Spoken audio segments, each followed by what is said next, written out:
Hello, everybody. I hope you guys are having a fantastic weekend. You are on a weekend edition of the Action Lab here on a Sunday night.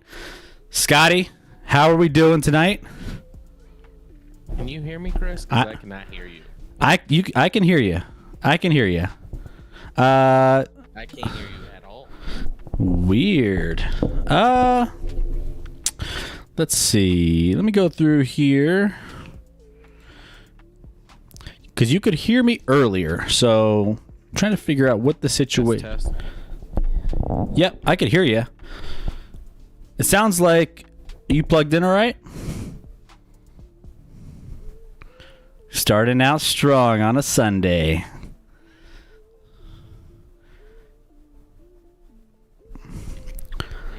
Can you hear me? No? I hear nothing. I got nothing. Oh, that's weird because you could hear me pre-show. Let's see. Let's disconnect for a second. I can. Interesting. You want? Let's disconnect and reconnect. How about that? Let's get Scotty back in here.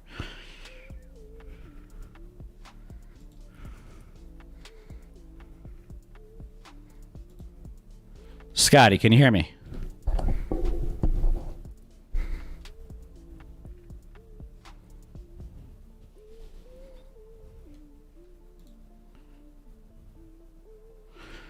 Bear with us real quick, guys. I hope you guys are having a fantastic weekend. We are just getting some technical difficulties out of the way and seeing if Scott can get us on here. Can you hear us?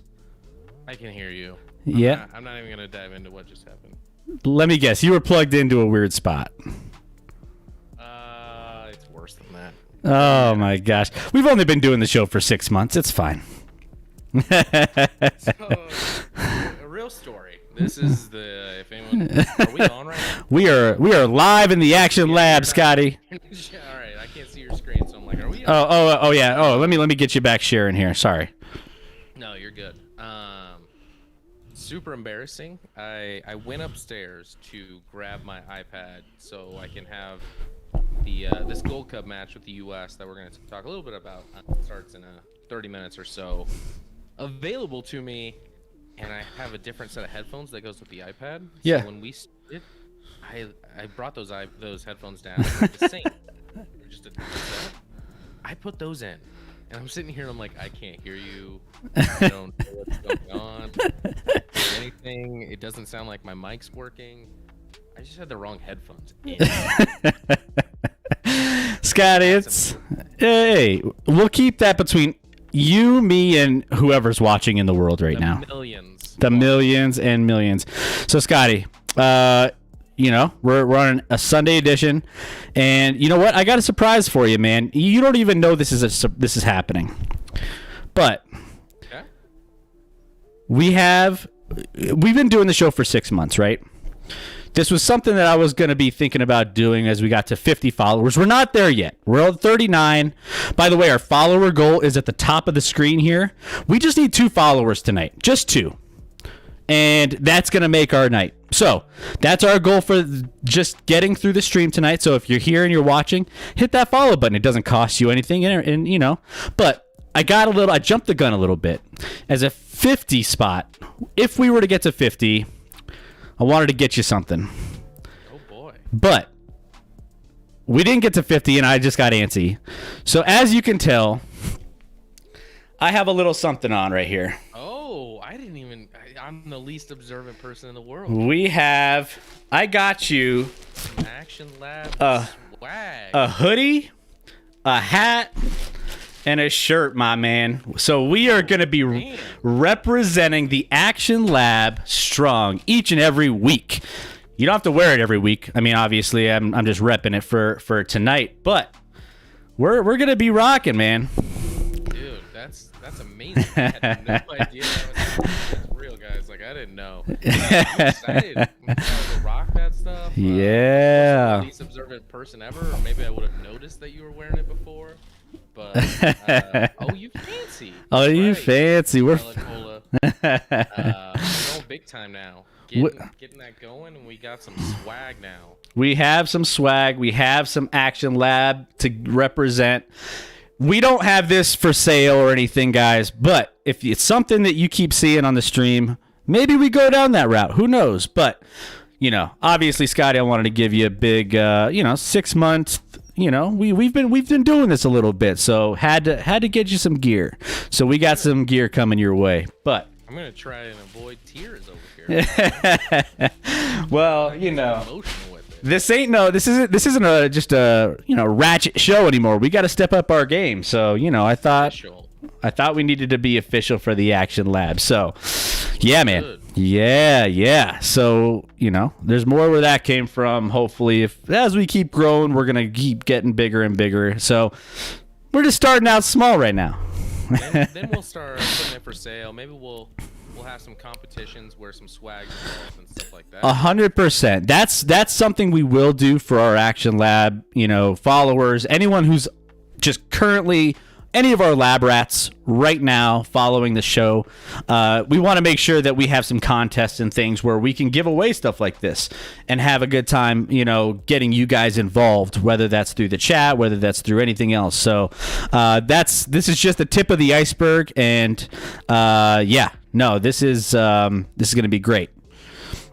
We can hear you just fine. Scott is at a whisper. Maybe. All right. Well, I guess let's talk a little bit louder there, I guess. Usually people want me to talk less. I'm talking the normal, I feel like the normal rate. Not sure. Yeah, that's, Scott might be super quiet. All right, yeah, so we'll just have you talk a little bit louder, Scotty, and then I think we should be fine. It looks like everything else, let's see. Let me pop this up a little bit here. All right, go ahead, Scotty. Can you guys hear me better, or do I need to yell and scare my children? There we go. I think that might let us know in chat if you're still having trouble hearing Scotty. But okay. So here's what we're doing tonight. Again, hit that follower button as we're going through the show. But we have a big show coming up on Wednesday and Thursday. We have double shows. So what we're going to do is we're going to do a little bit of a news rundown, and we're going to go ahead and try to get through a couple of the stories that we're hitting throughout the weekend, because we're not going to be able to do that coming up here on Wednesday, given all the things we want to cover. Because here's the thing, Scotty, NBA season just ended, but we're going straight into the NBA draft, and then we're going straight into free agency 4 days later. NBA free agency, in case you guys don't know, is this is probably one of my favorite times of the year, because NBA, for the longest time, NFL wasn't even to the point of free agency that NBA was. I feel like NBA is just juicy from the get-go. You get movement, you get players signing different places. I mean, you see things coming out of left field that you never like. NBA free agency is huge. So we're going to take Wednesday's show to cover 1, everything you should be looking out for in the draft, and 2, previewing maybe a little bit of the NBA free agency and maybe how that would associate with the draft and maybe some deals and different things from that nature. So we're going to spend a lot of time on Wednesday doing that. On Thursday, and you'll see this in our ticker up at the top, we have our draft special. We did this for the NFL, and we had an absolute blast with it. So we're going to be doing the same thing this Thursday, and we're going to be hitting you with draft night coverage starting at 6 p.m. Mountain Time, 8 p.m. Eastern, and we're going to make sure that you have everything you need. We're going to have live picks. We're going to have analysis of each player taken. We're going to have all of it. So we want to make sure that you're here. Hit that follow button so you just get those notifications every time we go live. So we're going to have double shows for you this week, everybody. So hopefully you guys are here to check it all out. But given that we are going heavy on the NBA, let's dive into some of the news around the United States and partially the world, and touch on all of those top stories. So we're going to do a weekend sports desk here, and we're going to spin the wheel with it. We love the wheel. We're going to bring it back, and we know how much you guys love the wheel, so we're going to keep this wheel thing rolling here, and maybe by the time we're done spinning this wheel, we hit our follower goal. Who knows? Let's do it. I'm going to keep plugging that follower bar at the top. Let's do it, guys. All right, so let's spin the wheel here, Scotty, and see what we have. Oops. Oh, my bad. It's just moving the wheel. You gotta actually spin the wheel. I know. I don't know what's happening here. All right. A little football. All right. We're starting out with some Gold Cup. Okay, so we have a big match tonight with USA and Jamaica. Kicking us off here, and this is gonna be a fun one, Scotty. We've been following the Gold Cup as it's been progressing on, and USA has a nice little challenge here with Jamaica. Now, they should win this game, but at the same time,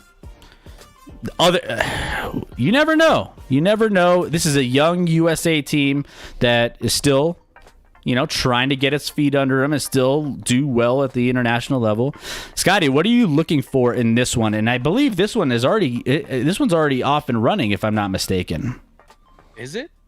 Then I'm on the wrong channel. I think it could be off. I think it starts at 8. I could be wrong.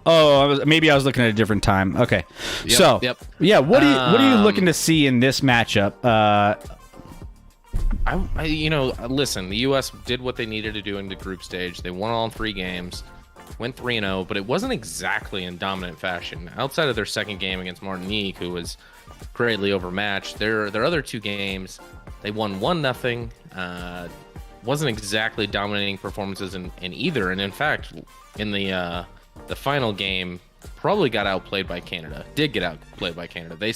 U.S. scored in the first minute of the game. We kind of talked about that on our last show, and kind of rode that to a win. And credit there to not give up a goal at any point. But this is now we're in the knockout stage. They need to dominate. I need this game to be at least a 2-goal game. I want to see possession. I want to see some of these young guys show some, ability to create and get goals and beat a team that they should be. Jamaica's no slouch. Jamaica's a solid squad, but let's be honest, the U.S. needs to win games against a team like Jamaica. There's no excuse. This is in the U.S. It's local. Gonna have that home field advantage. There's no reason they shouldn't come out and try and dominate tonight. The Gold Cup, we talked about, this isn't the A squad for the U.S. There's a lot of their, upper tier players aren't necessarily playing in this tournament, but this tournament does mean something. So Gold Cup, there's 2, and you end up qualifying for what's called the Confederations Cup, I believe, if I remember right. Which means that's usually that occurs a year before the World Cup. And it's an international tournament with several different teams on a larger scale or smaller scale than the World Cup, but it's a really, really fun tournament to be in, and would be so valuable for our team to get experience playing in another international tournament where you're playing, teams from Europe and Africa and South America. Like, it's a fun tournament. So that's why this one's important, because that, the winner of the Gold Cup qualifies for that. I think there's technically 2 different Gold Cups that occur to help with qualifying. But I'm excited to watch. I'm excited to see if they come out and do what they need to do and take care of business as they should tonight. And right before our show tonight, I just watched the first episode of Ted Lasso, so I'm already fired up for yeah, there you go. First episode of season 2, I should say. Nice, man. Yeah, I'm dragging on that. I need to really get into that, man, for sure. Any of you viewers who have seen it out there, just let Chris know, because I keep telling him that you have to watch Ted Lasso. Yeah, it's a great show. So good. Scotty's been on me for a while to do that, so I need to make it a priority and just get in. But yeah, if you guys have watched it out there, give us your reviews on it, so I could get that much more excited. So yeah, but yeah, I'm excited for this USA. By the way, I'm looking at on ESPN and some of the others. It's supposed to be going, I guess, but it's delayed, from what I can tell. So I guess they're just delayed based off of either some sort of weather or I don't know, something's going on there. But they look like they're about to do anthems here. I'm on FS1, which I think the game's going to be on FS1. Okay, fair enough. Guys are on the field. Look like they might be doing anthems, but it's muted, so not sure.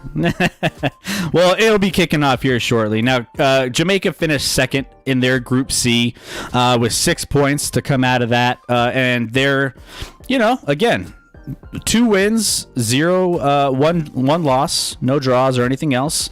So, yeah, they're not a bad team that's coming out to play here in the United States in a big matchup here. So we'll see what ends up happening. We'll keep you updated throughout the course of this match as it progresses, and we'll just see, how things end up working out for Team USA. Earlier on, just other Gold Cup news, Canada beat Costa Rica to set up a Mexico semifinal. So Canada 2-0 over Costa Rica. So that's going to be a fun one, Canada and Mexico. Yeah, which bodes well, because Costa Rica was the group winner in the beat Jamaica 1-0 to be the winner there. So the fact that Canada was able to take care of them should bode well for the U.S. tonight, but we'll see if they show up. Yeah, it's gonna be a fun one for sure. I'm gonna keep tabs on that game as well. But yeah, let's see what happens. Go USA! Let's get a win. All right, let's spin this wheel again. Let's see what we got here.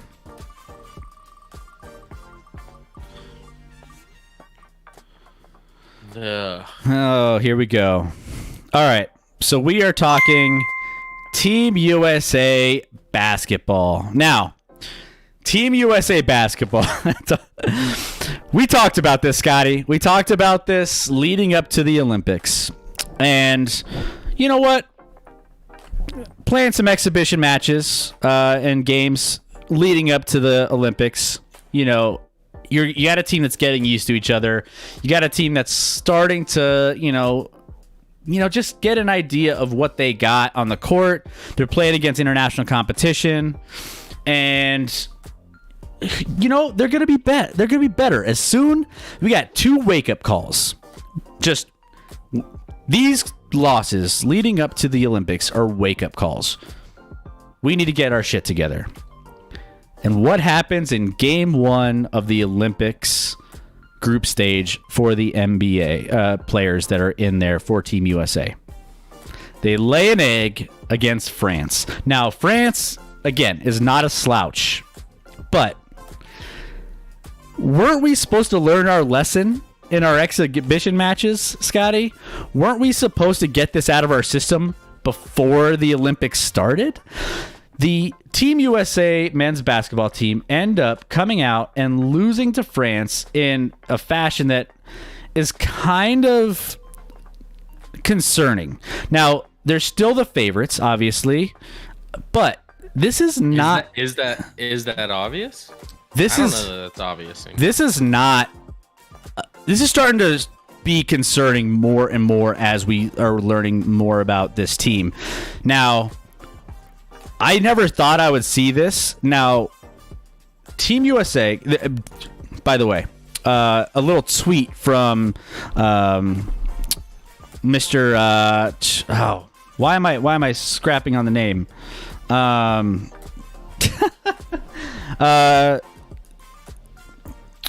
he on ESPN? Oh Fox my Sports? gosh, why am I? Is he a basketball player? Damian Lillard. How am I forgetting Damian Lillard's name? Damian Lillard tweeted out, "Man, these NBA players play harder when they play for their national team." Oh, really? Why aren't we playing harder when we play for our national team? It's funny how that 0% works. chance they're doing that. It's funny how that works. But Scotty, what is happening with Team USA basketball right now? And again, they got out rebounded in this one. Again, size is a big thing. Offense is a big thing as well. And there were some players that were offensively gifted that shot the ball awful. Look at the box scores. It was not pretty. So Scotty, what's going on? Listen, and Evan Fournier even said it in the from France NBA player. Obviously, he led them with 28 and played great today. Said it in the aftermath, like individually, the U.S. has more talent than anybody, but you can beat this team. And I agree. Like I talked about how I didn't see this team meshing well. Like there's not a lot of, there's a lot of the same sort of traits combined through different players, and not some of the playmaking, passing, even interior presence defensively or post-up game on offense. I know that's old school and not how the NBA works, but in an international game, you need some interior. You talked about how they got dominated inside. Basically, France came out the second half and started like 2 7-footers and just dominated inside. One of them being, of course, Rudy Gobert. But we don't have that size. Like Draymond Green's not that big. We just don't have the size to match up with that, and we don't have the actual point guard, the pass first guy, the playmaking guy, the guy that'll create for others. We just don't have it on this roster. So I don't know if they're going to be able to figure this out. Honestly, they're going to have to play a lot harder. You got to actually come out with some intensity. They were down going to the fourth quarter, but then they were up 74-67 late, and France ended on a 16-2 run. Durant played poorly. Pretty much everyone outside of like Holiday, who just showed up on a plane at 1 a.m. after winning, game day, winning the NBA championship, and he's the only guy who showed up and showed out for him. Everyone else kind of played like garbage. I don't know. Like, listen, they got 2 games here against, I think, Iran and Czech Republic. Need to win both of those to guarantee making it to the medal round. I think they will. I think they'll beat those 2 teams, but this team is very flawed. Flawed a lot more than past U.S. teams recently that had, obviously, LeBron's played on a lot of those. Melo, say what you will about his NBA career, but he is like perfect for the international game and has been sometimes their best player on the international stage. Like a guy like Chris Paul would be invaluable. Obviously, they had Kobe a lot of those years. So that team was just on a different level than this one, in my opinion. Yeah, no. And I'm actually kind of annoyed with Popovich, the coach. Because he gets asked, of course he gets asked after the game, just like every time they lose. They're like, he asks, like, he gets irritated and upset instantly with questions about, hey, why did you guys get upset? And he almost acts like that's how dare you ask me that question? Like, this isn't an upset. All these teams are good. Okay, they're good, but no, I'm sorry, Greg. It is an upset. You have the best talent by far in this tournament. Piece it together, figure it out. Like, he just seems like an old, angry man right now. Like, he's get off my lawn guy. Yeah, he's totally get off my lawn guy. And it's like, I get it. Like, these teams are much better than they were, obviously, in 92 and even, some of these other years. The international scene has improved a lot. I get that. But don't be shocked when you get a question about why you guys are losing to teams you shouldn't be losing to in a tournament where you have clearly the best roster of any international squad. So I don't know. I don't know how they fix it because I don't think it meshes well. They just, I guess the big thing they have to do is like know that from here on out, it's like do or die. There's no slip ups at this point. Like they have to go out and ball out, and from here on out, play with an intensity that we haven't seen yet. Yeah, no, and there's a couple. I mean, I think there's a couple NBA players on that Czech Republic team. That Czech Republic team is the only other good one here, and they have Thomas Satoransky, who, you know, he's an NBA point guard who's been around the league, you know, for a little bit now, you know, 2 or 3 years. And, you know, he can lead that team. He knows exactly. I mean, here's the thing. These guys have been playing together overseas for a long time. Like, these guys know each other a little bit more. They know each other, you know, in and out when it comes to being on the same team and performing. And I don't know, man. I think there is this aspect of you just can't throw together just a random team like this and expect it to do well against teams that have a lot of cohesive, you know, time together, and that means something. And they're playing harder, right? They definitely want it more. I mean, I think I think There's the something to NBA be players, said yeah, for, you know, playing against the U.S., you want it bad. When you know, that happens in any sport. When you're playing against the best, you're gonna play a little bit harder. You're gonna give a little more because you want to beat the best. And not only that, USA has lost internationally, including friendlies and the Olympics, 3 of their last 4 games. You know what that says to teams like Czech Republic, like Iran, like, oh, these guys are beatable. You just got to work harder than them, and we actually have a shot. That's never been the case ever. I feel like, I mean, the USA used to strike fear in teams where they just, you know, man, I hope we could stay in this. I hope we can figure out a way to even keep it as close.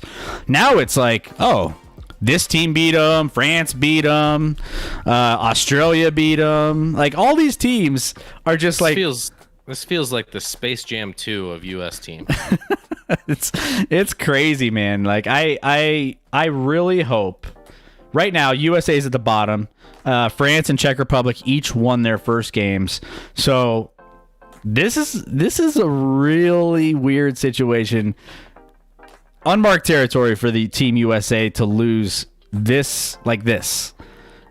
France, Rudy Gobert and Evan Fournier, and they got some NBA talent on that team, so we didn't expect them to be slouches either. They're probably a top team in this entire Olympics as well, but man, that's concerning right there. That is rough. So I mean, at some point, all these losses have to mean something. yeah, no, They're piling up. It's a sense of pride, man, and man, when. These are offensive guys, man. Like, if you're not going to play defense and if you're not going to get boards, you better outscore your opponent. That's what this team is built to do, is outscore opponents, and they're not doing it. Yep. That's a problem. So, Greg Popovich. Do you think the ball bothers? Is the ball like a different material or weight or something? Because their shots look like they've never shot. Sometimes it looks like they haven't shot a basketball before. It bothers me. I don't like the look of the ball, just because I'm used to, like, you know, the traditional or whatever. It just looks like, and I haven't Googled it. There's probably something to that I bet it's a different, you know, texture or weight or something, because they just can't. They're not shooting like they're capable. I mean, Durant didn't look like Kevin Durant at all. He looked like, you know, somebody that has never made a shot before in his life. So I don't know, but I mean, Greg Popovich, you think you're answering tough questions now? Just wait. If you don't make it out of group play, there's going to be a lot more questions for you to answer then, I'll tell you that. So you better not have to worry about that and get your job done and get these wins. I'll tell you that right now. A ton of respect for Pop over his career, but he bugs me at times. Like, he has so much, like, arrogance where he's like, you can't ask me these questions. And it's like, no, that's the media's job to ask you these questions. That's what they're here for. So yeah, he's like, oh, that's a stupid question. I'm like, is it? Or are you just mad that you lost? Like, you don't handle it well. Yeah. So Unreal. So, let us know your thoughts on the Team USA basketball, because honestly, I don't know if they could even, like, are they even a gold? I mean, we talked about this a little bit. Gold medal contention. Are they gold? I mean, right now, there are some people projecting silver medal, bronze medal for Team USA. You know how awful that will be? That 2004 team won bronze and struggled a lot, and this team right now reminds me a lot of that 2004 squad. You know, basically had Tim Duncan, and the rest of the squad didn't show up. Deb, sure, blame the balls. Haha, I watched this part of this game. It was awful to watch. Yeah, it's bad. Now, here's another question. If Team USA flames out and gets a ton of negative publicity, and then this is a hypothetical. Obviously, Team USA has a long way to go. It's only one game, and they still can get out of group play. But next Olympics, do you see more NBA talent, top caliber talent, go out to try to win, to salvage the reputation of Team USA basketball? Do you see the top names not declining to go and actually saying, let's win the gold? I would hope so. I would hope you'd get, if this becomes embarrassing, I would hope next Olympics, the guys that need to be there and the top guys say, yeah, let's go do this thing. Let's remind everyone why we're the best basketball country in the nation or in the world. It's ridiculous, and get guys that, shot making ability. Even Lillard doesn't look comfortable out there at times. Tatum's not playing that well. Like, I don't know what's going on, because those should be your top three guys right there. Lillard, as I talked about, Lillard, Tatum, and Durant, and those three need to carry things, but not doing it right now. I don't know. Steph Curry, is he around? Can someone find him or something? Give him a quick ring. See what. I'd say Giannis, but I'm pretty sure he can't play for the U.S., so that doesn't work. Yeah, not quite. Maybe Middleton can step up and be a dude, but I don't know. It's sad right now. It's sad out there. Let us know, Team USA. Hey, if you need to vent too, vent. We want it. We love all the chat, so make sure that you guys are throwing it out in chat what you guys think about all of this. But let's get back to the wheel here and keep it rolling.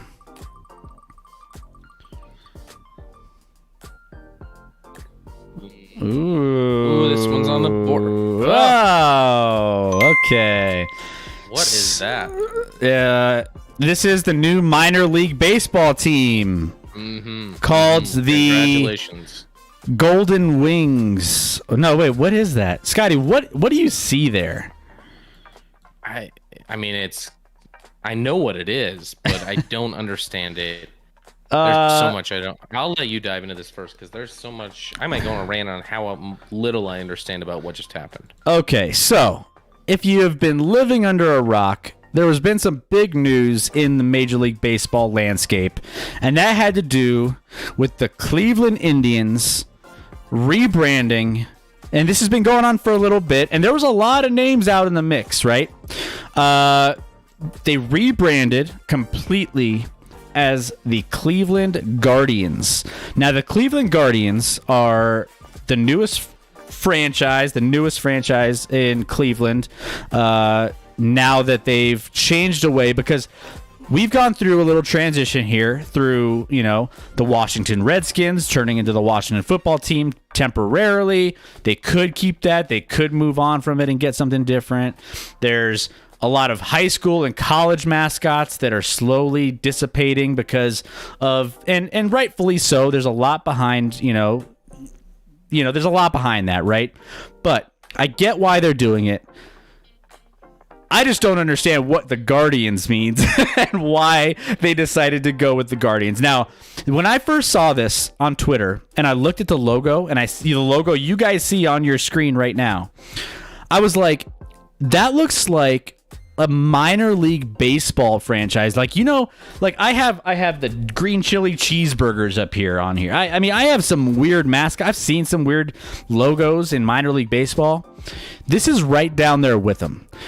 The Guardians logo just looks awful. It looks absolutely horrendous. Now, supposedly, and I'm not a big Cleveland person, so I don't know like the history behind why like they have these statues and things, but they have these like Guardian type building looking things in their city that I think is what they were kind of referencing. And Tom Hanks and the team put out like this video of why and how, and it just didn't, I still couldn't get it. Maybe you have to live in Cleveland, but the Guardians, the logo is just bad. It's just not good. The only good thing about it was maybe the C. Just the C. I could see that on a hat, but even the C, they just gave the regular C that they had a couple different angles, and that was it. It didn't really like revamp it that much. So it's like, what are you doing over there, man? This G with two G's with wings and a baseball in between? No, it's not. No, I hate it. I hate it. Listen, first of all, let's talk about the timing. Why? We knew they were headed in this direction. They announced they were looking at, you know, addressing the name, and I'm fine with, you know, rebranding. Absolutely, do it. But why on like July 24th, in the middle of your season, are you gonna rebrand? Like, wait till you. I've never seen a team rebrand in the middle of a season ever. It's strange, right? Like, it's weird timing in the first place. So the timing of it makes no sense to me. I think like fans would be a lot more excited to have something that occurs like this in the off season that you can hype a little bit, get some like excitement built around, and then, you know, people are gonna go out and want to buy merchandise and this and that. Middle of the season just feels weird to me. So weird to announce this. The Guardians itself, the only thing I can think of, and I don't know, I haven't dove into the reasoning a ton, but like Indians, Guardians, so like it shares a lot of the same letter. Yeah, Dians. It keeps the Dians at the end. Okay, which is crucial, right? Yeah, you want to rebrand because you don't want to be called the Indians, but you want to keep 5 of the 7 letters or however long Indians is in the name still. Like, I don't know. The logo itself is weird. I know I've seen like there's some statue or something that people found that like looks like they modeled after that, but Guardians, wings on there. The wings don't even look good. The wings just like, they look like I could, like, if I was in 3rd grade and you told me to draw wings, that's what I would have drawn. Like, I wonder the marketing firm or person who was tasked to draw up that logo and say, I mean, they were paid quite a bit, I bet you. And that's it. I'm just like, and here's the thing, there were other concepts, there were other names. So another Cleveland Spiders was I mean, not that I love the, like, Spiders is like Cleveland Spiders. It's kind of a weird name too, but it's historic there. And they used to, I believe, be called the Cleveland Spiders, if I'm not mistaken. And this was like way back. This is back long time ago. And I saw some concepts for the Spiders where the spider coming out looked like almost like a much better version of like the Spider-Man logo, but like the spider itself with the ball as like the abdomen, and it looked really sweet, man. It was really good looking logo. I could see that on so many hats and jerseys, and you could do a lot with that. Go back to history too of the team, and no, they just went this direction, and I'm fine with them keeping the same colors. They obviously went with the same like font or script or whatever that they've kind of had a little bit, which is fine to keep some of that history or whatever, but I feel like they could have done better I feel like the excuse that they needed to announce it now, I just read an article where they felt like they needed to announce it to get all the merchandise up to speed for next season, allow fans to blow off steam before, in the off season, maybe buying stuff, which is weird. And also to change signage in the ballpark. All of that sounds like complete BS to me. Well, so you can have the name and not release it and get signage ready to go and put it up in a few days. And I'm pretty sure you can start. Maybe it gets leaked. Fine. If it gets leaked, it gets leaked.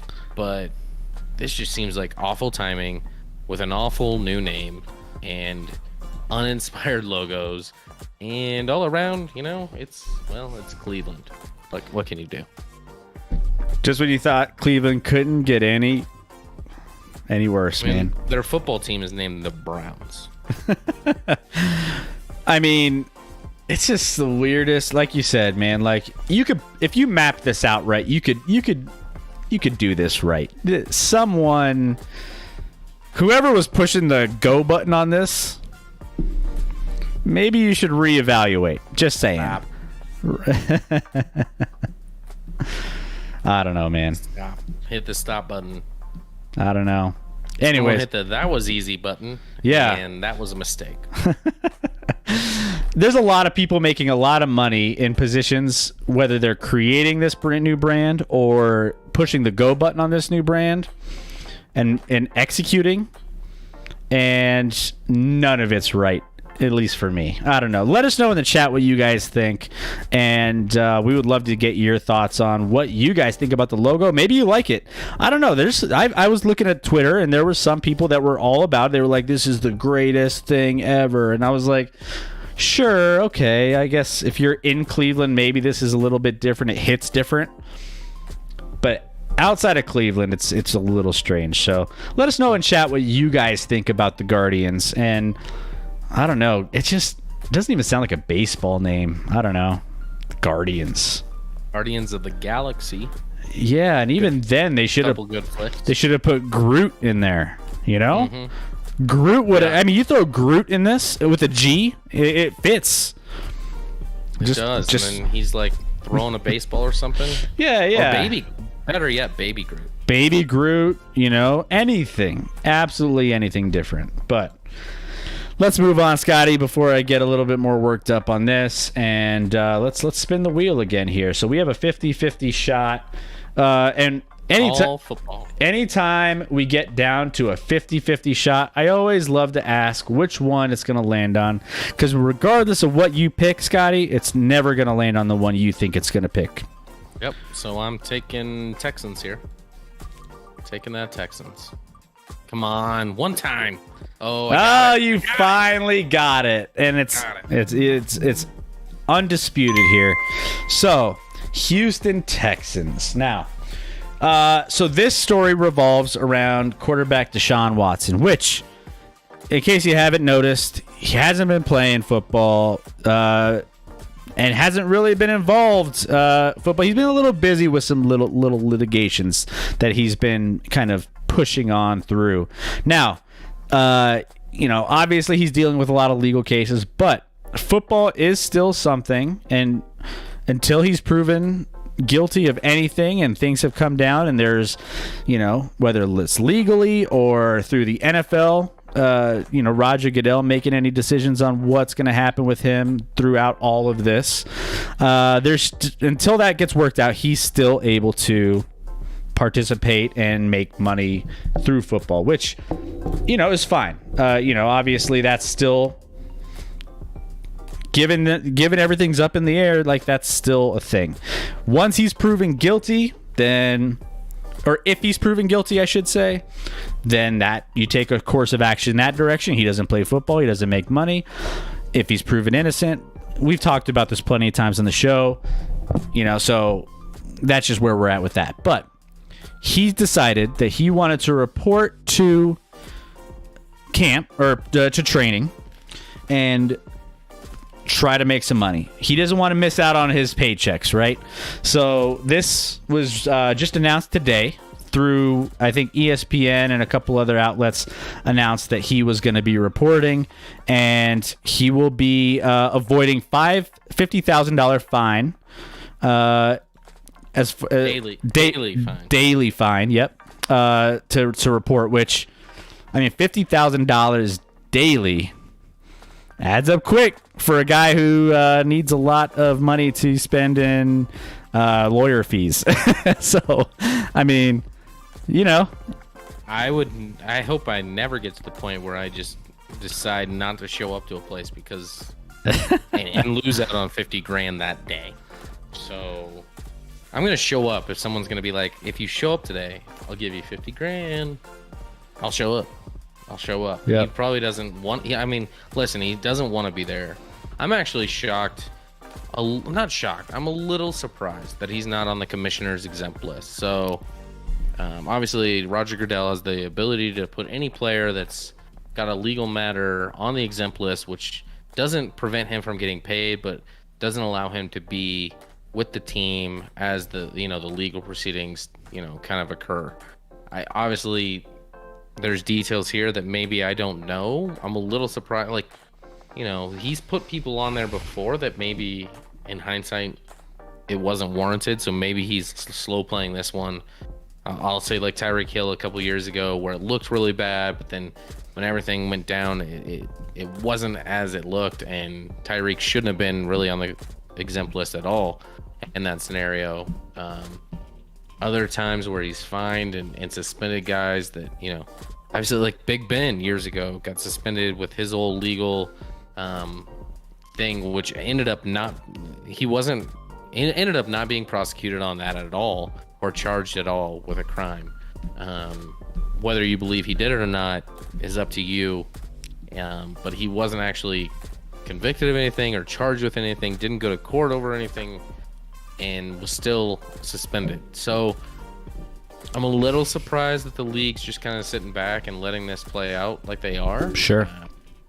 But it's still a weird situation. You have that hanging over your head, and on top of that, Deshaun Watson doesn't want to be with the Texans whatsoever. Well, that's the other aspect. I've heard a lot of rumors about the new favorite landing spot, if he does get moved at some point here, might be Philadelphia. I don't know where Mayday's at in the chat. He came back last week at the last second, but Philadelphia, I've heard, is a rumored spot where they would be interested in pursuing that. Yeah, no, there was Philadelphia was one team. I know Denver's always been mentioned in the mix as well, and there was one other AFC team. I'm forgetting. Miami was the other one that's always been kind of linked to Houston. So those three teams, but by far, I think it seems to be, Philadelphia's like that's that one that just keeps going to the top of the pile of all the rumors. But he's not going to get moved until after the season. Yeah. There's too much up in the air with everything, right? And then not only that, but he's still. Again, he doesn't want to be in Houston. Like, that's another reason why it's kind of funky for him to be showing up for, a training camp that you want nothing to do with. So, yeah. Yep. And everyone knows it. And you also have this weird legal matter over your head. Yeah. Like, right now, it's still all civil. So there's nothing criminal that I'm aware of. I think it's all civil suits. Yep. So it's not like he's going to jail for this, but in the locker room, that's an uncomfortable locker room. And that's a locker room with a low amount of talent right now. Yeah. So they're going to be bad this year. You want to talk about... They're going to be real bad. You want to talk about uncomfortable locker rooms. There's you got an uncomfortable locker room in Green Bay if Aaron Rodgers shows up. You got one in Houston here where no one really wants to be in Houston. You have, top to bottom, there's some weird storylines going into some locker rooms that are going to be, it's not going to really affect Houston as much as it is going to be Green Bay with a lot of the distractions there. But, man, Houston's already supposed to be bad, but currently right now, their roster, they have Tyrod Taylor, Davis Mills, and Jeff Driscoll. Other than Deshaun Watson. Obviously, Deshaun Watson's by far the best quarterback of that group. But I mean, he doesn't want. Tyrod Taylor's a fine backup quarterback at this point. Yeah. But if he's your starter, that's no bueno. Yeah, absolutely. Well, let's spin this last one. Let's get into this, and then I have a fun little segment coming up here. We're gonna spin this until we get it. Usually, it takes us 3 spins to get our last one. Who knows? It might take us like 10. We've never lost that many coin flips, but we missed it again. Let's keep it rolling. Until we land on Arizona Cardinals, we could be here all night, everybody. We can make it happen. There we go. I think we've done it. We finally got it. All right. Get the confetti going. Confetti, let's hit it. All right. So, let's talk about the Arizona Cardinals. Now, Arizona Cardinals have some news with a player that's disgruntled themselves, and that is Chandler Jones, who is one of their best defensive all-pro pass rusher, has requested a trade from Arizona this offseason. He's unhappy with his contract. He missed offseason workouts as a result. And this is kind of going down a weird path for him and the Cardinals, because this is, which is interesting for me, because this was going to be one of the top defenses with him included. Man, can you imagine JJ Watt just got, brought on, and, DeAndre Hopkins is joining the team, Budda Baker, this defense with Chandler Jones. Simmons, their top draft pick last year, should be a piece that's meaningful moving forward on that defense.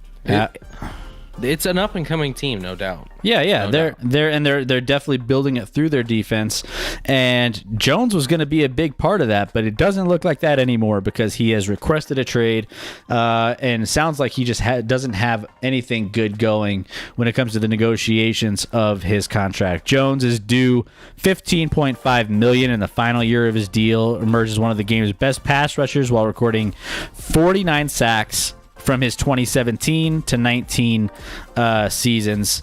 He had a bicep injury, limited him to 5 games a year ago. So, he had a nice little injuries coming off of. But, the Cardinals dished out some money to other players, including $28 million deal for J.J. Watt, as mentioned. Again, DeAndre Hopkins, little contract extension to make him the highest paid receiver despite multiple years left on his original deal. There's just not enough money there for old Chandler. So it looks like he might be, depending on what they end up wanting to do with him, he's 31. So, yeah, they might be trying to figure something out to get, him in another team, or trying to, I don't blame that. From what I've heard, they want to keep him. They expect him to report. They're not interested in trading him. And I don't blame them on not. Well, listen, he's 31. So while that's young in life, that's kind of like, you don't want to sign a large long-term deal to a defensive end heading into their 32nd year, and 32nd year in existence on Earth. So I don't blame Arizona for holding back on this. He's a great player, no doubt about it. He's done amazing there. He was great with New England before that. It's one of the few players New England let go who has just absolutely thrived outside of New England. A lot of times those players, for whatever reason, don't seem to, or either in the back half of their career, or don't thrive the way everyone expects them to. But Chandler Jones is a guy who's dominated. He's great. But I also don't blame him. I see this is one where I see both sides. I see why he would like to get paid out based off his performance. He sees, JJ Watt getting $28 million over 2 years, and he's a better player than JJ Watt at this point in their careers. And he's making, $1.5 million more with nothing to show heading into next year. Probably doesn't want to, be franchise tagged or anything like that. So I fully expect him to be there. I'm kind of over people just demanding trades all the time. Just play. Like, if you're unhappy, that's fine. You don't have to demand a trade. You got 1 year left on your deal. You can be mad when they try and franchise you. Be mad then, but just play out. You're making 15.5. Is that a little new market value, yes, but you also signed that deal, and 15.5 is no, especially when he only played 5 games last year. So they paid him a lot of money to, play a third of the season last year. So it's a weird argument from his vantage point as far as I get his frustration, I do, but I'm kind of on the Cardinal side here. I would stick to your guns, make him show up, make him play out this year, see how he plays, and see what happens there. Yeah. But if he gets really mad and they think they can get value in the trade market, I just don't. I think Arizona's all in. Like, I think they're trying to win and win now. Yeah. So they're not going to wait around. So I don't think they want to lose a piece like Chandler Jones if he can stay healthy and be a dynamic pass rusher along with J.J. Watt. And that's not an easy division either, man. There's a lot of tough teams in that division, so they can use every man that they can get. So best division in football, in my opinion. Yeah, it's incredible, man. The talent on all those teams, whoo, man. It's going to be a fun division to watch, that's for sure. But that's going to do it for our weekend sports desk. Again, if you're enjoying the content, enjoying the show, thank you for being here watching. It means a lot to us. Hit that follow button. We only need 2 followers tonight to get to our goal. We're going to take a little bit of an intermission break here. Just 1 minute intermission, and then we're going to switch over gears to a really fun segment that I'm really excited about, and I hope you guys are excited about it too. We're going to hit some trivia. We're going to hit all sorts of things when it comes to the Olympics. We haven't really had a lot of time to digest the Olympics. It started on Friday. We had opening ceremonies, and we are off and running. There's gold medals being won, silver, bronze. They're all being won right now, and we're just on a roll here. We got to get on a roll with all these games before this hurricane hits on Tuesday, Scotty. There's a hurricane. There's a hurricane headed for Japan right now, and so there's going to be some things delayed and stuff. Of course there is. There's COVID. There's everything. Real quick before we go to intermission, Deb and chat. What about the COVID vaccination announcement? Players not getting paid.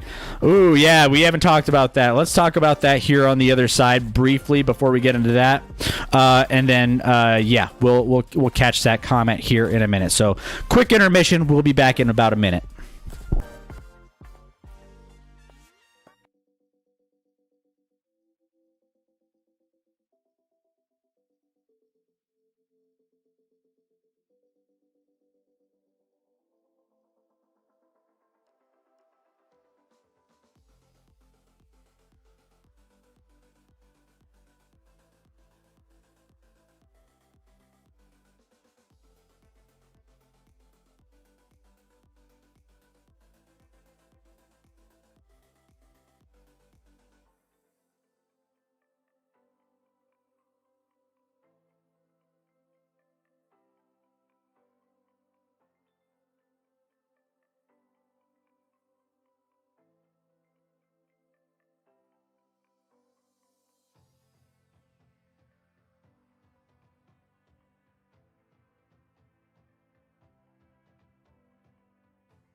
All right, guys. Thanks for that little brief intermission. We are back and ready to go. So before we went to intermission, we wanted to touch on Deb's chat in her little comment in chat, I should say. So COVID vaccination announcement: players not getting paid if they cause an outbreak, or the team have to forfeit. Teams for forfeit games due to outbreaks. A lot of players are bugged about this. Scotty, I'll let you go first. What do you think about all the things that are coming up with this this little announcement by the NFL? I mean, complicated thing. Obviously, the NFL's doing everything in their power to try and influence players to get the vaccination.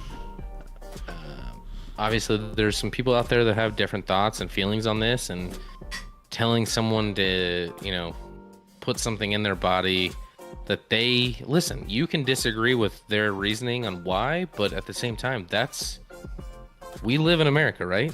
It's supposed to be free, right? Freedom. So they have that right. Now, obviously, leagues have, and private entities like the NFL has the right to mandate different rules and guidelines.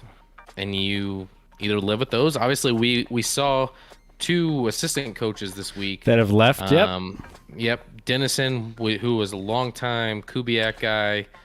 Big name. Who was in Minnesota.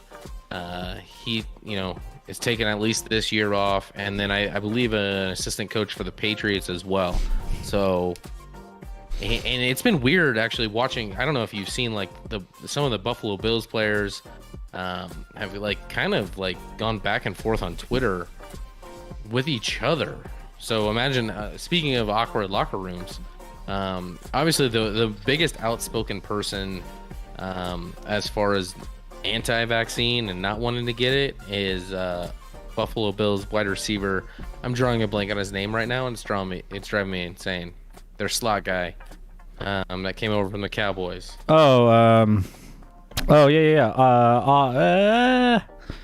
Beasley.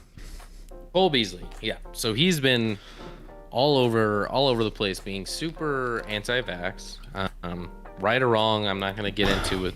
That's a whole nother thing we're not talking about on the Action Lab. We're here for fun. We're here. So we're not going to tell you guys what's right or wrong, but at the same time, I'll say I think he has the right to not get it, and if there's repercussions because of that, leagues and entities also have that right. So yeah, I did see the DeAndre Hopkins thing, which he's backed off of quite a bit. As far as he, as Deb mentioned in the chat, posted real quick and then took off real quick, but it was too late, especially when you're a star like that with so many followers, that he was having to rethink his career in football based on this vaccine news, and he doesn't want to hurt the team. He never thought he'd be, someone that would hinder the team. So I don't know. It sounds like a lot of teams out there are over the 80%, 90% threshold. Which is, going to allow those teams to have a competitive advantage if not all the other teams get there. And I would hate to see forfeits. I would hate to see, listen, we went through a season where it was just constantly talking about COVID and Sure. talking about, what's happening and this and that. I hope we don't run into that again this year. I hope we can just enjoy the season. There's not the threat of that.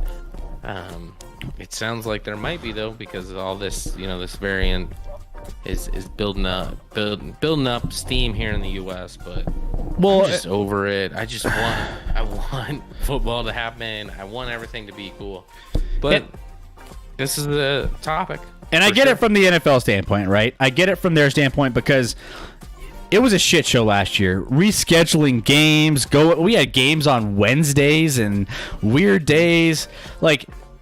We were pushing games through bye weeks and just random days, and then some guy would get COVID, and it was just a shit show. I mean, I had 2 fantasy leagues last year. Yeah, and fantasy football is the least aspect, but this is just it's just a testament to what this was like. But if you had a fantasy team last year, it was the craziest, most stressful,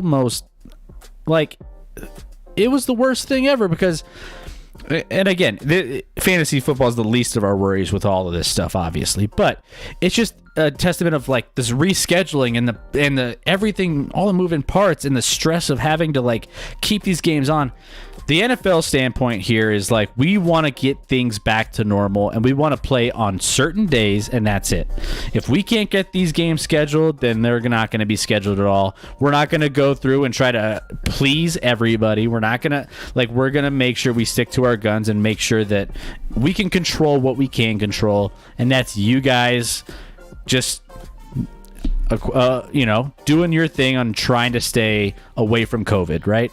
And however you decide to do that, through the vaccine, through social distancing, through whatever that is, teams are trying to practice social distancing, all these things.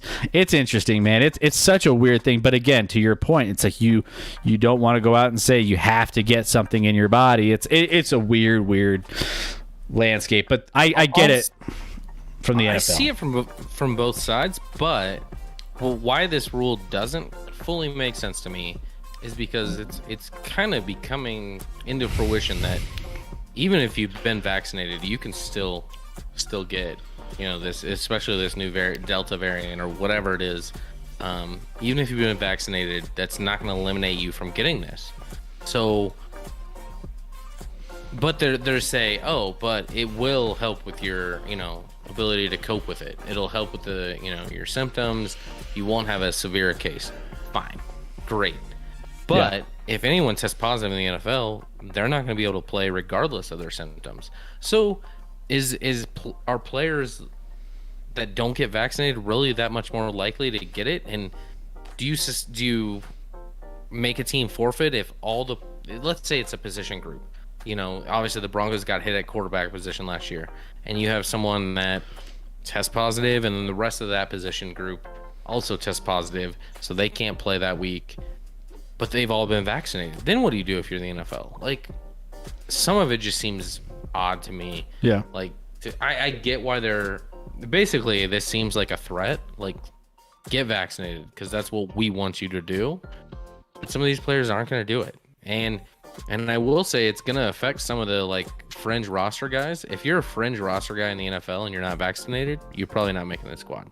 Even if you're better than someone slightly that is vaccinated, if you're a fringe guy, they're gonna be like, nope. Fascinating stuff, and we'll see how this ends up playing out with a lot of those guys who, some of these are big names, as mentioned in chat. DeAndre Hopkins has some views that he put out there then took back, so it's not just like Cole Beasley's and smaller names. Not that Cole Beasley is a smaller name. He was somehow an All-Pro last year, and we could dive into how ridiculous that's a whole different story. So crazy stuff. But we'll see what happens. By the way, Deb, thanks for all the comments. We want to see all of you guys. Just hit us up. Whatever you guys want to talk about. That's what this Action Lab is built for you guys. So hit us up with anything that's on your mind. Olympics, NFL, NBA, NHL, whatever you love. We spent how much time talking about international soccer at the end of our stream last week? We talk about everything. UFC, we got it covered. So hit us up. Let us know. Help us hit our follower goal at the top there. We just need 2 followers tonight. That's it. That's all we need. And we would appreciate all the love. And you guys get to be part of our Action Lab community, which we'd love to continue to grow. So let's dive into our next segment here. And again, let's close this down here. And Sports Desk is officially done for the night. But have a fun one here. And this is Did You Know Olympic edition, Scotty. And we're going to, first of all, by the way, do we have that kickoff for that USA Gold Cup? We certainly did. How are we doing? I mention how much I wanted them to dominate. Hasn't done that. Right now we're close to halftime. About 2 minutes. They're in extra time in the first half. 0-0. Possession has been largely U.S. 2/3 of the possession's been U.S. But chances, shots are 5 apiece. Actually, Jamaica has 4 on goal to U.S.'s 1. Now, the U.S. probably had the best shot on goal. but and I've missed. I only glance over, so I haven't seen a ton of the action. But when I talk about they need to show up and dominate and win this by 2 goals, not the first half you're looking for. So they do have a corner right here. Nothing, not even close. So Okay. likely headed to a 0-0 halftime score. All right. Well, there you have it. 0-0 Gold Cup action with USA and Jamaica. We will keep you posted throughout the course of the rest of the show and let you know what ends up happening and unfolding in that match. So they got to get this one, Scotty, and I think they will, but I would like them to start out a lot faster, just out of the gate. Not going to happen. Nice. Would have been nice. But Tokyo. All right. So we have, as mentioned, a lot going on with the Olympics. It's kicked off on Friday. We had the opening ceremonies, which I need to go back and watch the full opening ceremonies, but I heard it was pretty great. Medal counts right here. Let's blow this up a little bit and show you these medal counts right now. Right now, China's leading in medal counts, 11 to USA. Number 2 is 10. And ROC, Scotty, ROC.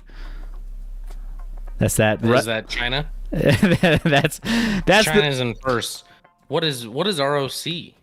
Oh yeah. So this is remember when Russia got disqualified from competing in the Olympics, and they had to create like a ROC version of Russian athletics to compete.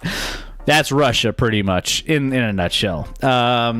So, with that, gold medals is definitely dominated by China at the moment. China's got 6, Japan's 5, USA 4. So we are, and this, I took this graphic actually before this stream started, so this could be changed by now.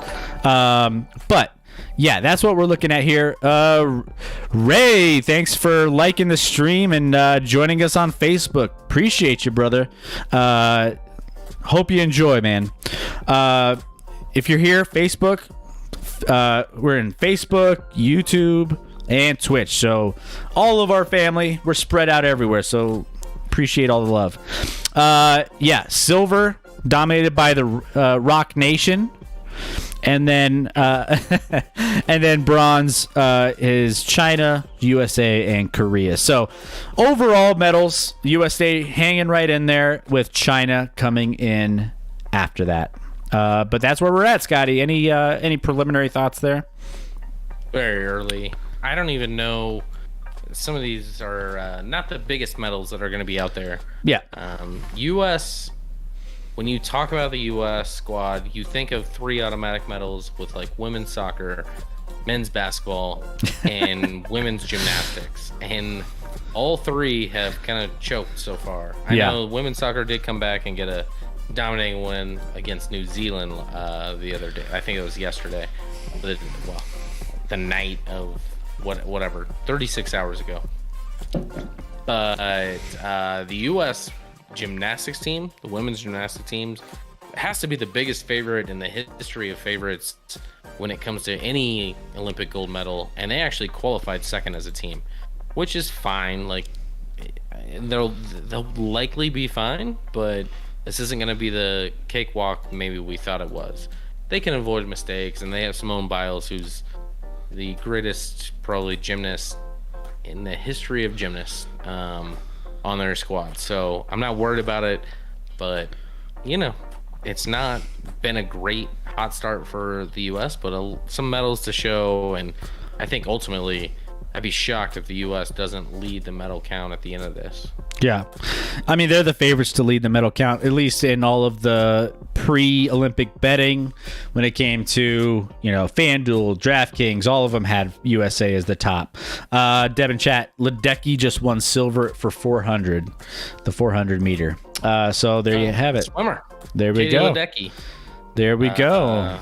I don't know if that's, I don't know where she was ranked in that one. I know Katie Ledecky's been around in the swimming scene for a while and certainly won a lot of medals. So silver's, nothing to be ashamed about with silver, but maybe that was an expected gold. I don't know. Yeah.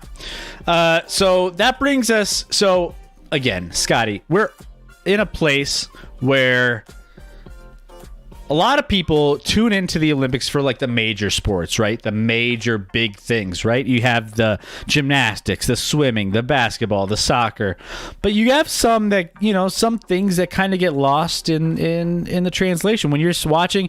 Man, I tell you what, I had a great time watching badminton today. Our USA badminton squad, our girl that was running that one, I can't remember her name. Unbelievable. She was everywhere. Then when I saw a little bit of the kayaking, which I told you on the last stream. Kayaking was a lot of fun to check out. Men's volleyball did some work this week as well. Not the beach volleyball. Beach volleyball laid an egg in Netherlands. So our 2 men beach volleyball boys lost to Netherlands, who those guys have been playing together forever. By Chris Marlowe, our local Nuggets caster. Before he was a basketball caster, just side note, just for local folks here in Colorado, before he did Nuggets, he actually did a lot of volleyball calls when it came to that. So now, it was nice to hear a familiar voice there. But I digress. It's been fun watching some of the other crazy things. With that, I wanted to throw some trivia. Trivia/did you know? And we're going to just have some fun with it. Scotty hasn't heard or seen any of these questions. I feel like I'm going to get 0% of these. We haven't discussed anything here.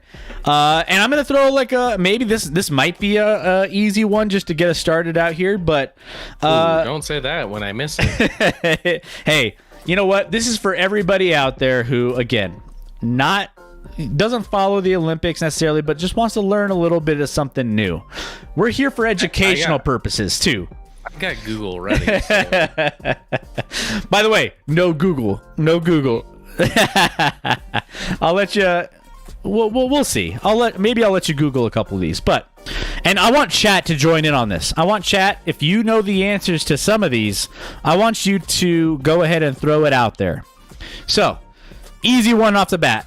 The first modern Olympics was hosted by what country? And I would imagine Greece.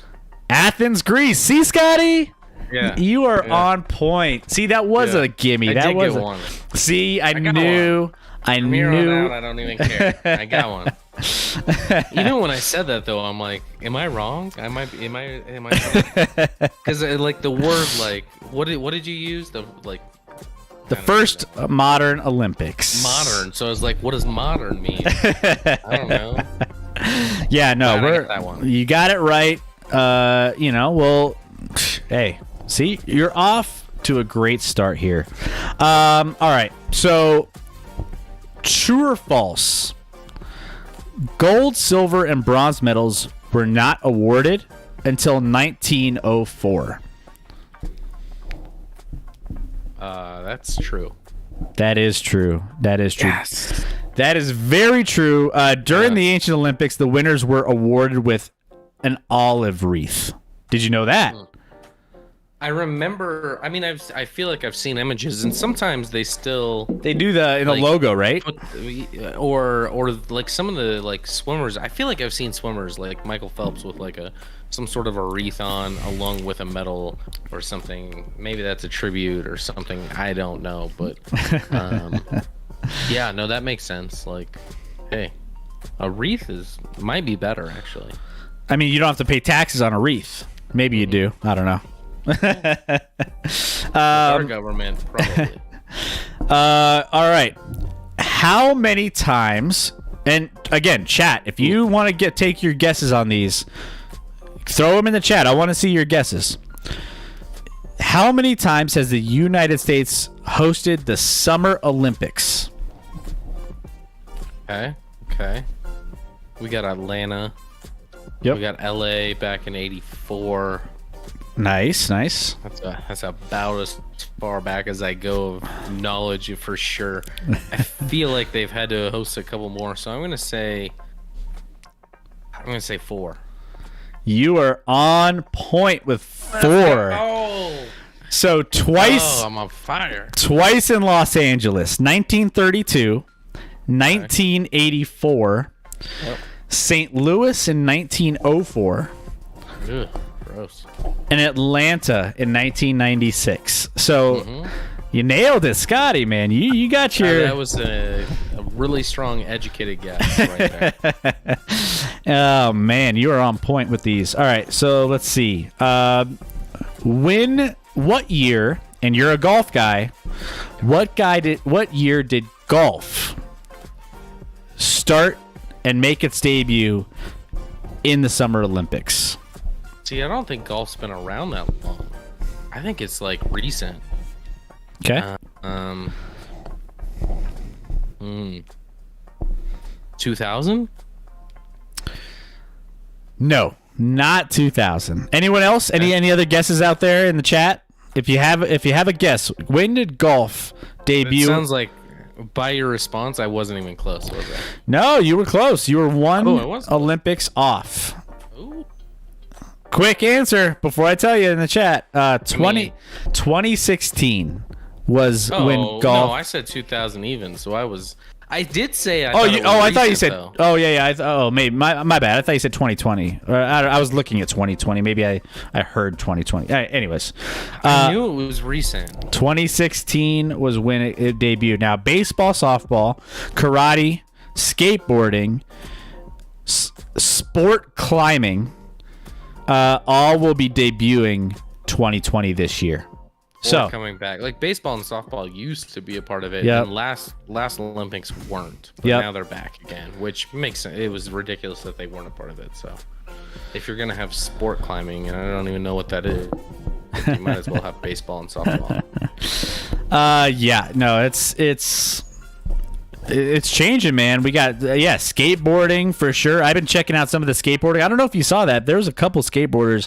One won the silver medal, I believe, silver or bronze today, in the street skating version. Devin Chat 2006, slightly off. No, you were close. Couple Olympics off, but you almost got there. Outside of it, I don't think there was a Summer Olympics in 2006. So if it's every 4 years, I feel like 2006. Oh yeah, 16. Yeah. You're right. Yep. Let's see. What else do I got here? All right, so we're going to dive into some more of these other types of did you know? All right, so it's a lot of true false. All right, so let's start out here. Oh no. Let's start out here. Yeah, we're starting out with this fencing, or what kind of fencing? So we're going to give you some news, too. We're going to hit you with everything here on the Action Lab. So, Lee Kiefer won the third gold medal for the United States at the Tokyo Olympics just now. And third fencing gold in the country's history by beating defending champion Inna Diagrazova. You know how great we are with names on this show. Of the Russian Olympic Committee. Not Russia. Rock Nation. Scotty, you finally froze on me here. It is. It took you a while, but you finally froze on me. But we got you back here. We're good. All right. So back to this. Rock Nation beat Rock Nation. Now, Muriel Zingis is the only other U.S. fencer to earn gold, winning the saber events at 2004-2008. So, Lee Kiefer won in her foil gold medal. Do you know what foil is, Scotty? And this is educational. This is for everybody. I mean, I know what foil is in the sense of like the foil I put like on an oven pan in order to avoid washing that pan later.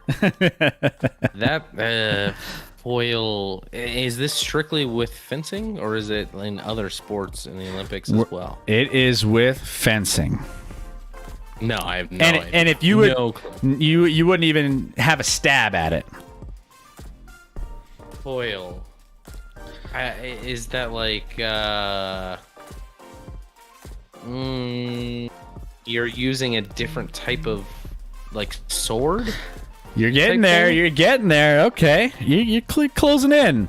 Let's dive in. All right, there are 3 types of fencing here, broken in, and well, let's expand this out so you guys can see it. Okay, so let's expand this out.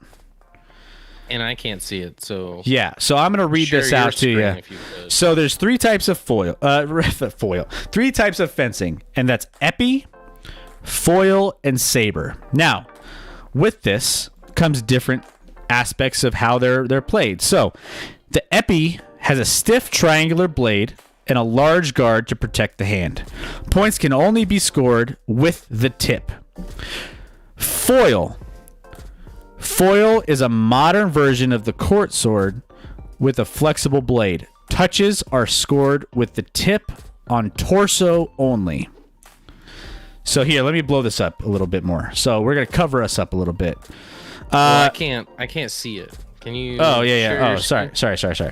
After I got frozen, I lost you. Oh, there we go. Okay. All right. Sorry. No, you're good. I see it now. All right. Finally, saber is a flexible triangular blade with a blunt point. The point cutting edge can be used to score touches above the waist. So there's different aspects of how points are scored based off of where the weapon must touch the person. So epi, foil, and saber are the 3 different forms of fencing. I feel like I should get half credit there because looking at these 3 swords, they look different to me. So I was like half right. You were right that. there. You were right there. I'll give you some credit there. So, and let me just get you just all of you guys some more facts on this. So again, saber, thrusting cutting weapon, valid target area again from the waist up, including arms. That's what we won gold medal in, guys. So, in case you didn't know, you're a little bit smarter in some of these Olympic events, and we have a little bit better of an idea. Honestly, I didn't know these before I looked them up because I saw this headline of us winning gold in foil, and I was like, what the hell is foil? Like, I could not tell you. So, Scotty, now we know. I feel good about my answer. Yeah, no, you did great, man. You did great. All right. Oops. Sorry. I got ahead of myself. Getting into All right. some weightlifting. And that ruins my question.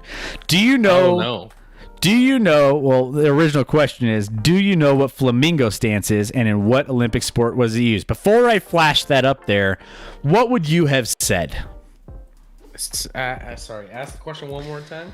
Do you know what a flamingo stance is, and in what Olympic sport is it used? And before I would have flashed yeah, that. it's hard to block out the idea. When you use the word stance, I'm like, oh, clearly it's weightlifting. But I'm sure I wouldn't have thought that before seeing that image. So, no, I would have been in a lot of trouble on the flamingo stance. Although that now that I know, it kind of makes sense why they call it a flamingo stance, because they got like one leg in front, one leg behind kind of thing going on. Obviously, I lift a lot. Like I was close to making the U.S. weightlifting team. I just forgot to lift weights. But otherwise, I would have made it. Deb would have said something in water. I would have said something in like gymnastics, right? Like maybe something on the balance beam, or like a flamingo stance in like the floor routine, maybe. I don't know. Yeah. But we have the flamingo stance in weightlifting. So, another gold medal was awarded. So, this was, what's his name? Lee something. I can't remember his last name. The Chinese competing weightlifter stood on one leg while lifting 166 kilograms, nearly 3 times his body weight. With his right leg sticking out. By the way, that's like 300 and... I was going to say, I don't know what that ends up being. It's a little over half. Double that. So 166 kilograms, double it. And then you have a little more than double it. But Okay. So like about 350 pounds, 300. I think it was 366 pounds or something like that. I knew that standard American that just says that everyone should just get on our same scale. We need to get on the metric system or something. With his right leg sticking out, opening clean and jerk in the men's 61 kilogram category. So weightlifting fans nicknamed the move Flamingo. It's a specialty for Lee, who said it helps him correct his balance if a lift is in danger of going wrong. And he ended up doing this during competition, and it ended up getting him the gold medal here. So he ended up winning, balancing it out on this clean and jerk for 306. I'm not gonna lie, I couldn't imagine doing something like this. He came out afterwards. What's the one arm stance? What's There, that called? was that something that you do at the gym all the time? Yeah. Yeah. I would have lifted that one arm. They call that the Statue of Liberty, maybe. I don't know. Okay. Okay. I like it. Yeah, yeah. I mean, not for all nations, but for the U.S., sure. Maybe France can get away with it. Maybe they created it, right? They gave it to it. It was gifted.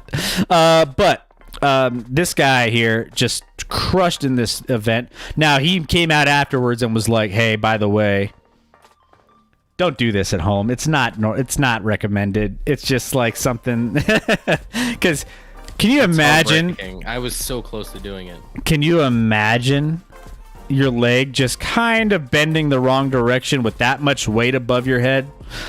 What it could do. We've seen some gruesome leg injuries and things in sports. This might just don't do this at your local gym. How about that? I don't know. I feel like I'm going to give it a go. All right, Scotty, next question. Next headline, because this is relevant as well. Okay. What do you think is the youngest competitor in Olympic history, in just overall Olympics? Ooh. Who is the youngest competitor to have ever competed? And chat, who you got? Deb, you're throwing a bunch of answers out there. I love it. Anyone else out there, let me know. If you guys know who the youngest competitor in the history of the Olympics. Wait, but I'm just picking an age, right? I don't have to say the person. No, not the person, just the age. Yep. What do you think the age is of the youngest competitor in Olympic history? I'm going to say 12. 12. Okay. Well, you would be right if it was based off of this year. Now. Oh, don't get me excited. I was so pumped up right You would be right. What do you mean if it's based off this year? That's the youngest in this year's? Correct. Man. Hind Zaza of Syria is the youngest competitor in this Olympic Games. She's a table tennis player from Syria. She's a star. Deb in chat. 10. Okay, I'm gonna hold that right there, Deb. Keep that in the background there. We'll get to that here in a second. But Hind Zaza made some news during this Olympics, the beginning of this Olympics with table tennis. Youngest in Tokyo, youngest athlete, 12 years, 204 days, and the 5th youngest known Olympics competitor in history. Yeah. Now she was eliminated in her opening round, so she didn't make it very far, unfortunately for her, because she would have been a great story, right? But congratulations, 12 years old, doing things that we could never dream of. Now Deb has 10 as the youngest in history. So the table tennis prodigy this year, Hind Zaza, is the youngest Olympian since 11-year-old figure skater Beatrice Hustiu competed in the 1968 Winter Olympics. However, the youngest Olympian ever was 10 years old. 10-year-old gymnast Demetrios. Before you said it, I wanted to stop you. I'm like, when I was imagining this, I thought gymnast would be the youngest. It was a gymnast. Deb in chat gets the right answer. 10-year-old gymnast Demetrios Laundras, who won bronze in a team event at the birth of the modern Olympics in Athens in 1896. Right there. So that's where we're at. And let's be honest, China is probably lying about some of their ages, so some of them are probably younger than they are. So. Oh, 100%. 100%. I should have said 12, and I should have said I bet it's a gymnast, because that's what I was thinking when I came up with that age. Is the gymnast, because at that point when you're like smaller and you can, flip and whatever easier. I thought it would be a gymnast. Yeah, no, you were right on point, I'm man. gonna take half credit again. Let me see if there's anything, any others here, because I'm getting to the bottom of the barrel a lot of these, and we're getting towards the latter end of the show here as well. So I want to make sure I'm not missing any fun ones here. Okay, here's another one. In what year?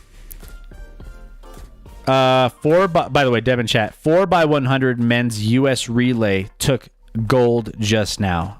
Is that I'm guessing that's track and field? Is that swimming?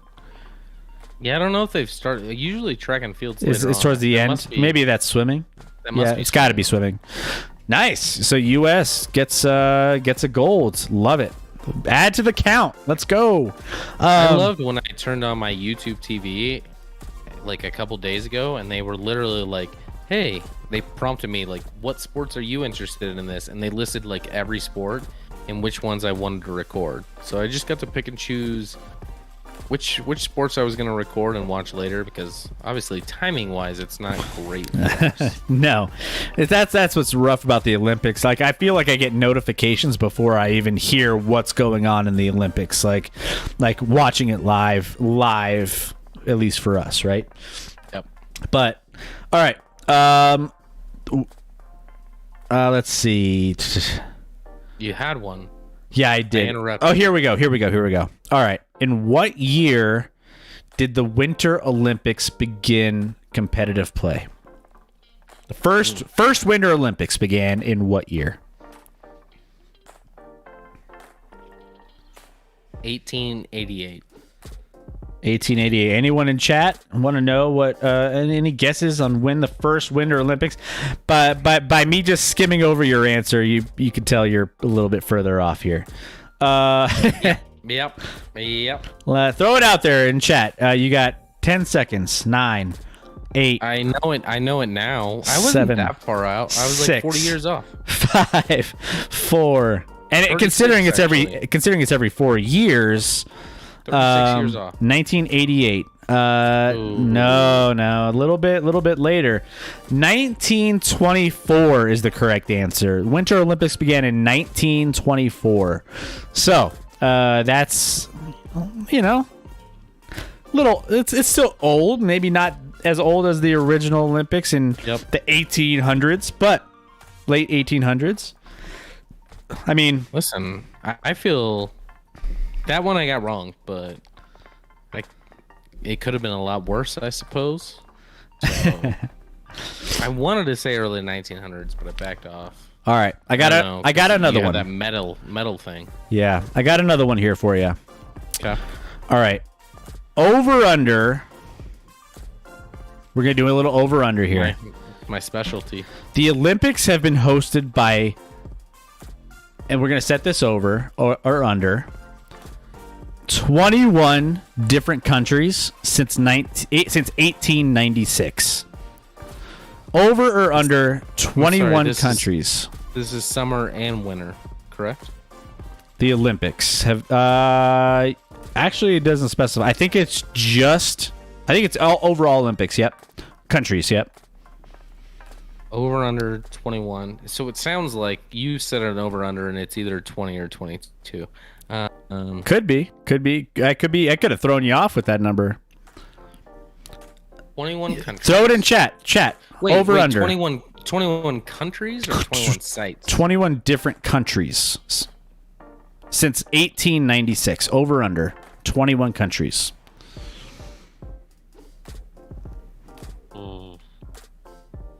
I'm gonna say over, just because I think it's under, and I think you're gonna try and fool us by it's over.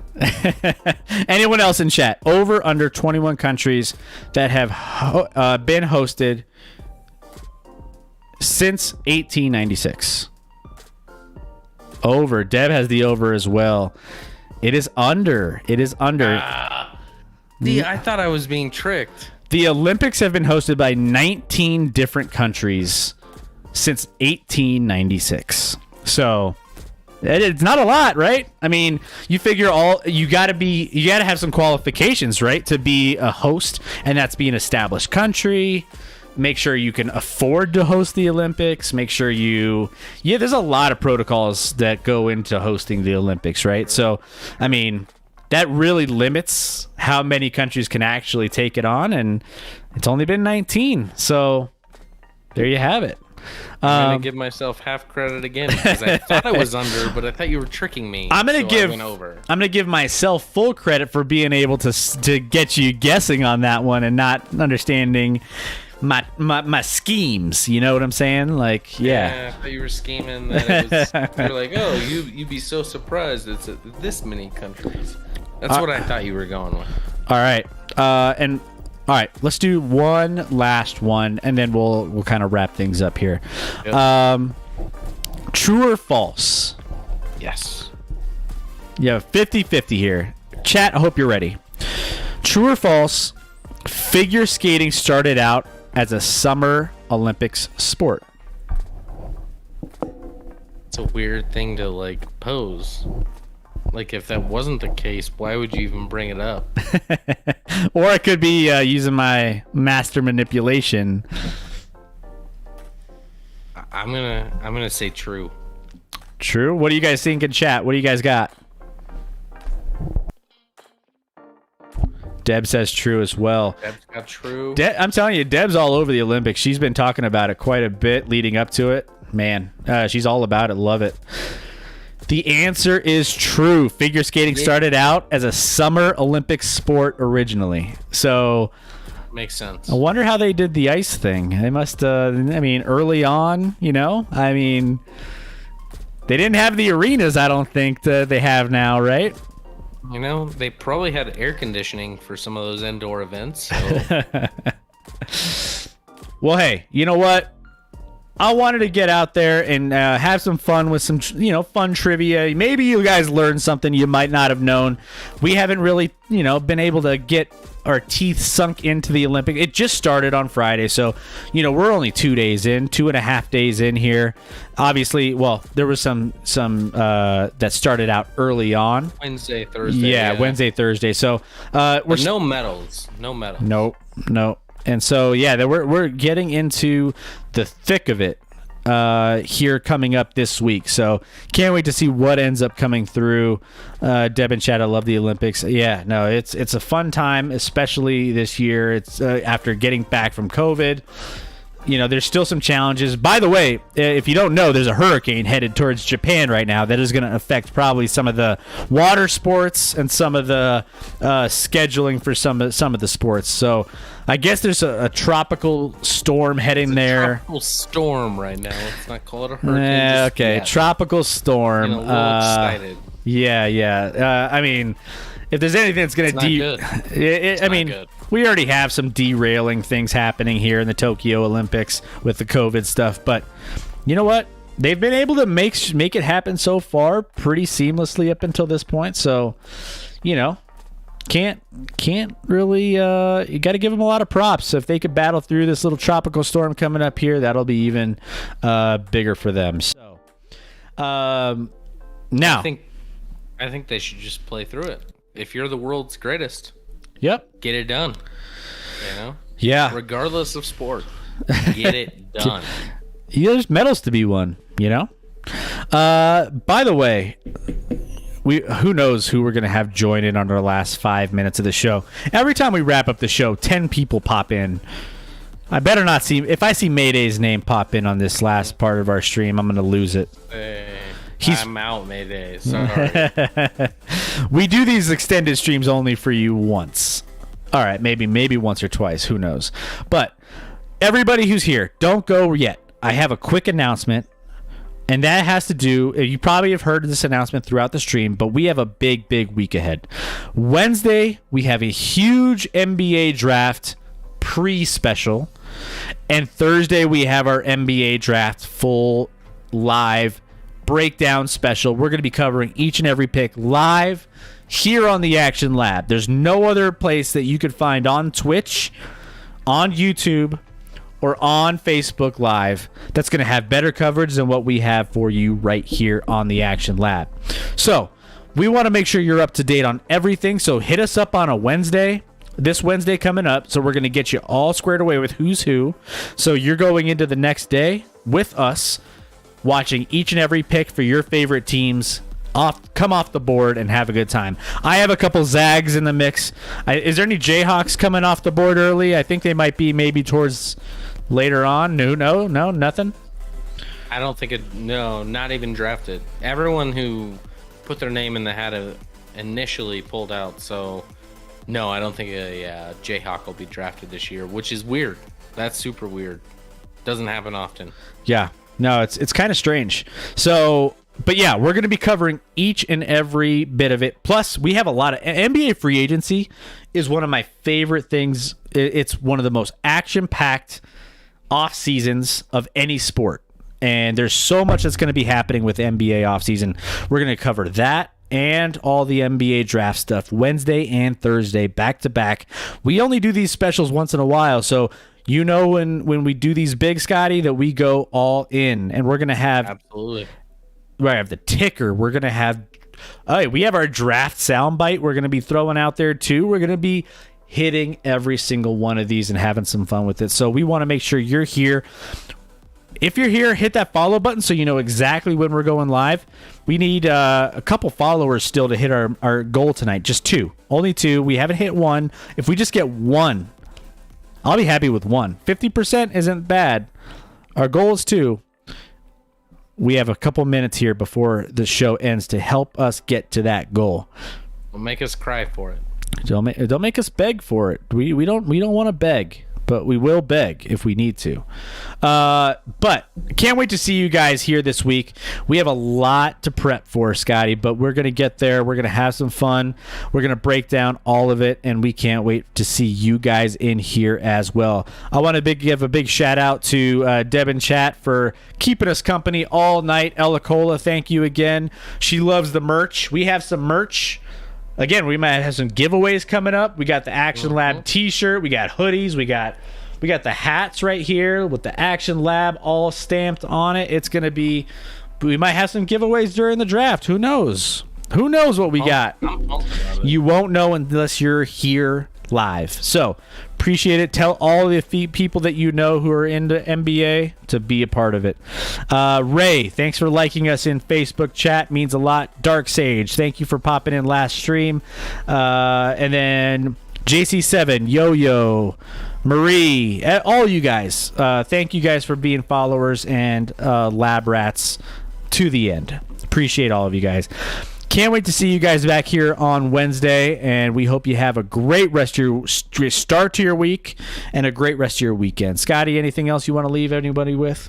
No, looking forward to a double feature this week, so please join us. We're going to have a lot of fun with it and dive into these NBA prospects and players and tell you who did it wrong and who did it right. Oh, man, this is the best time of year. I can't wait. Oh, man. NBA by far is one of my favorite sports up there with the NFL. So I love all of it. This is one of my favorite times of year, especially with the NBA offseason.